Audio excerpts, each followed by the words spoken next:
Hello good evening friends. आज हम लोग देखने वाले हैं इसमें टॉप 50 साइंस का प्रश्न, जिसमें मानव शरीर से जुड़े हुए तथ्य रहेंगे, फैक्ट रहेंगे, जो हर एग्जाम में बार बार पूछे जाते हैं। तो आइए हम लोग बिना देरी के शुरू करते हैं। फर्स्ट क्वेश्चन है इसका, लाल रक्तकण मतलब रेड ब्लड सेल का निर्माण होता है किसमें? तो अस्थि मज्जा में होता है। लाल रक्तकण का जीवन काल कितने दिन का होता है? तो 120 दिन का होता है। आरबीसी का यानी वाइट ब्लड सेल का, डब्ल्यूबीसी का, श्वेत रक्तकण का जीवन काल 1 से 4 दिन का होता है। नेक्स्ट देखते हैं, श्वेत रक्तकण को किस नाम से जानते हैं हम लोग? तो वाइट ब्लड सेल को ल्यूकोसाइट के नाम से जानते हैं। लाल रक्तकण को किस नाम से? तो इरिथ्रियोसाइट के नाम से जानते हैं। शरीर का ताप नियंत्रक शरीर का ताप नियंत्रक होता है कौन? हाइपोथैलेमस। ये बॉडी का टेम्परेचर जो कि नियमित करता है। मनुष्य का सर्वदाता रक्त समूह यूनिवर्सल डोनर कौन है?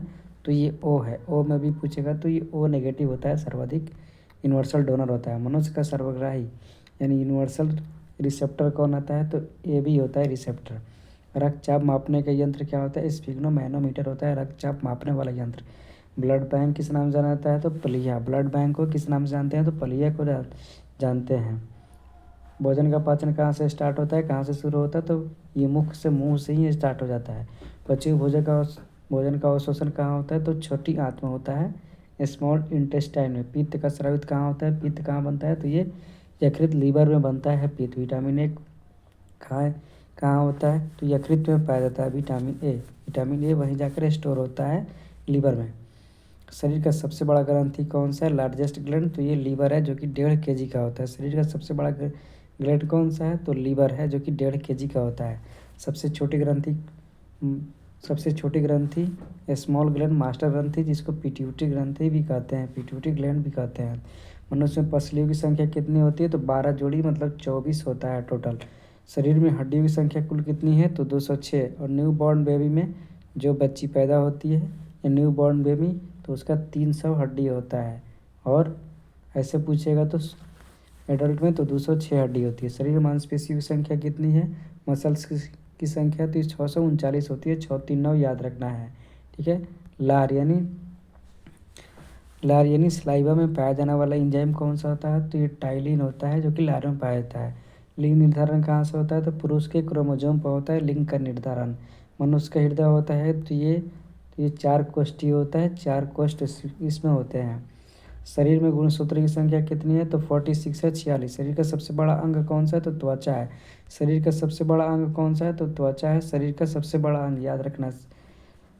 शरीर की सबसे बड़ी कोशिका कौन सी है? तो तंत्रिका तंत्र है। सब फिर से क्वेश्चन रिपीट कर देते हैं। शरीर की सबसे बड़ी कोशिका तो तंत्रिका तंत्र है। शरीर में अमीनो एसिड की संख्या कितनी है? तो ये 22 है, 22। शरीर में प्रतिदिन मूत्र बनता है कितना? मूत्र यानी आपका यूरिन बनता है कितना? 1.5 लीटर बनता है। मूत्र दुर्गंध देता है क्योंकि उसमें यूरिया के कारण क्या होता है? मूत्र बहुत दुर्गंध देता है, बदबू देता है, ठीक है। नेक्स्ट देखते हैं, मानव मूत्र का पीएच मान कितना होता है? 6 होता है। मानव मूत्र का पीएच मान क्या होता है? 6 होता है, जो कि अम्लीय होता है, ठीक है। शरीर का सामान्य ताप कितना होता है? तो ये 98.66 डिग्री फ़ारेनहाइट या डिग्री सेल्सियस में कितना? 37 डिग्री सेल्सियस या केल्विन में 310 केल्विन होता है। मानव शरीर में टिबिया नामक हड्डी कहाँ पाई जाती है? तो ये पैर में पाई जाती है। टिबिया नामक हड्डी कहाँ पाई जाती है? तो ये पैरों में पाई जाती है। दांतों और हड्डियों की संरचना के लिए आवश्यक तत्व क्या है? कैल्शियम और फास्फोरस है। दांतों और हड्डियों की संरचना के लिए आवश्यक तत्व कौन सा है? तो कैल्शियम और फास्फोरस है। रुधिर को थक्का जमने में कौन सहायता करता है? ब्लड क्लॉट होने में, तो ये प्लेटलेट सहायता करता है। मस्तिष्क तथा सिर के अध्ययन को फ्रेनोलॉजी कहते हैं। मस्तिष्क तथा सिर के अध्ययन को फ्रेनोलॉजी कहते हैं, याद रखना है। श्वसन के दौरान सर्वाधिक मात्रा में ली गई गैस कौन सी होती है? तो नाइट्रोजन होती है, 78%, ठीक है। जीवित जीवाश्म कौन सा होता है? तो साइकस। जीवित जीवाश्म कौन सा है? तो साइकस है। मिनी माता किसके कारण होता है? तो जल में मरकरी के प्रदूषण से। मिनी माता किसके कारण होता है? तो जल में मरकरी के प्रदूषण से होता है। मानव त्वचा का अध्ययन क्या कहलाता है? डर्मेटोलॉजी कहलाता है। क्या कहलाता है? तो ये डर्मेटोलॉजी कहलाता है, त्वचा का अध्ययन। कीड़ों का अध्ययन क्या कहलाता है? तो एंटोमोलॉजी कहलाता है। कीड़ों का अध्ययन क्या कहलाता है?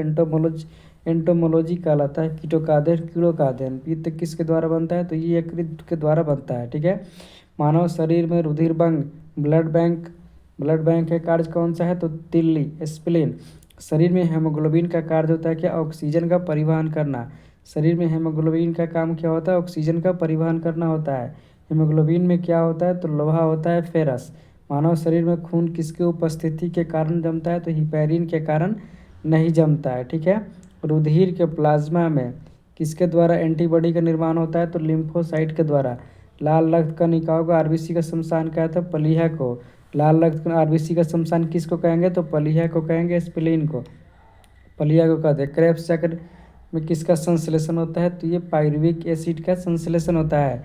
मानव शरीर में यूरिया का निर्माण कहाँ होता है? यूरिया का निर्माण तो ये यकृत में होता है, लीवर में होता है। रक्त की अशुद्धि किस अंग में जाकर छनती है?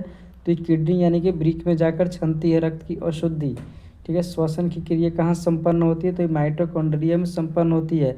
तो आज के हम लोग क्वेश्चन देख लिए 50+ साइंस का प्रश्न हम लोग देख चुके, ठीक है। तो आप लोग कमेंट करके बताइए वीडियो कैसा लगा, और जो लोग नए हैं वो लाइक और सब्सक्राइब करेंगे, ठीक है, और अपने दोस्तों में शेयर करेंगे। तब तक के लिए फिर हम लोग मिलेंगे नेक्स्ट वीडियो में, तब तक के लिए इतना ही।